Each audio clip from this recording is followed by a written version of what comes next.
Palestinian Prime Minister Mohammed Mustafa has condemned the assassination of Hamas political leader Ismail Haniyeh, according to Palestinian news agency Wafa. The Prime Minister also called on the factions, forces, and the sons of our Palestinian people to further national unity and steadfastness in the face of the occupation and its crimes, Wafa reported. Mustafa had been appointed in April to replace former Prime Minister Mohammed Haniyeh, who resigned in February along with his government amid pressure to reform as the war in Gaza racked on. The precise details of what happened at around 1:45 a.m. in Tehran, which led to the death of Ismail Haniyeh, will dictate what comes next, or more precisely, the details that Tehran chooses to present as its narrative.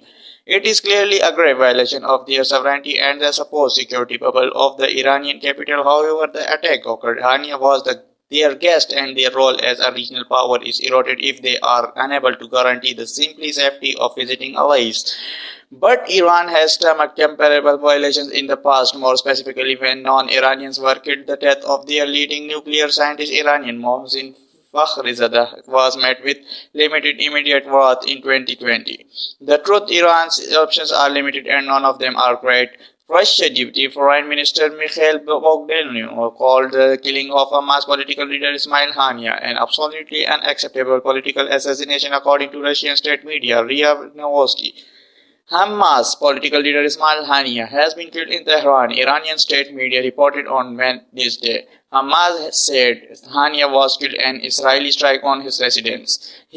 His killing is a significant blow to the Palestinian militant group, eliminating a key figure who headed up its political operations while living overseas. The killing comes at a fraught time for the Middle East, with escalating confrontations between Israel and Hezbollah threatening to expand into a wider regional war, and as Hamas battles Israel military in Gaza.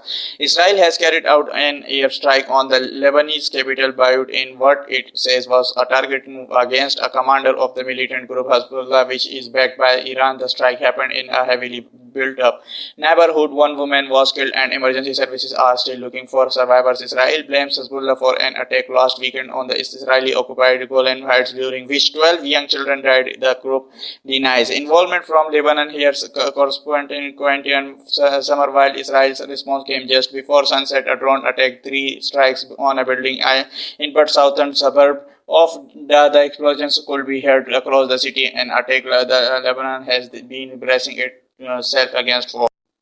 Days the target, a Hezbollah commander Israel blames for the attack on Majdel Shams in the occupied Golan Heights. Emergency services here are still working there to rescue the injured. At least one woman died and dozens have been left wounded. It's now if the commander was killed. This is the building that was struck by an Israeli drone. We believe 3 rockets hit the building. As you can see, this is quite a heavily built up civilian area, but Israel says if had the Hezbollah commander it holds responsible for the Mal Shans attack in its sites. Reports about whether he actually made it out alive, but we do know there's been at least one woman killed and a number of people injured. Here tonight, as their area of southern view was the same area in which a Hamas official was targeted and killed by Israel back in January this year. The big question now too is what comes next, because Israel has said its response will be served and it said it will take a number of days. So this strike tonight here in Beirut may not be in the end of it. A new footage has emerged tonight of Saturday attack in the Golan. Children playing quietly, then an air raid siren. There was no time to take cover. It left 12 dead, all children, young adults watching a nearby football match. Hezbollah, which has fired thousands of rockets and missiles in Israel in the last 10 months, denies it was behind the attack. The Iranian-backed group stands shoulder to shoulder with Hamas, but it's far better armed and its fighters more formidable.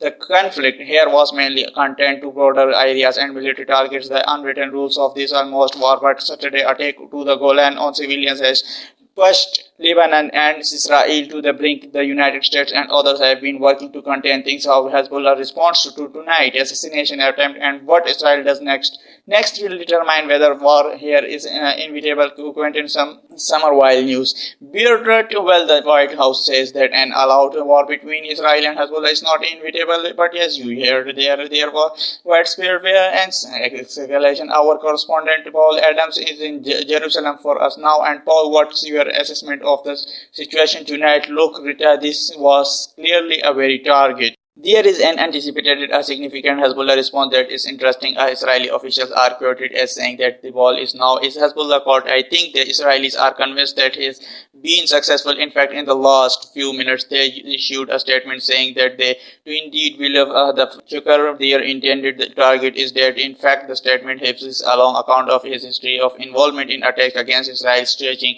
way back into the 1990s. I think they feel that it was a very deliberate, very precise strike. Israeli officials have been saying, as Quint mentioned, that Israel's response would be tough, but that it could go on for some days, so it may not be an end of the matter. And obviously, Israeli officials who be in meeting late tonight will be very keen to see what the response is. I should just point out one other development, which is that there have been explosions that have targeted pro-Iranian Shiite militias in Iraq tonight. Now we don't know who was behind those attacks, possibly the United States, possibly Israel. But when I spoke to a senior Israeli military official over the weekend about Israel's likely response, he did point out, he was at pains to point out, that all of this could be tracked back to Iran.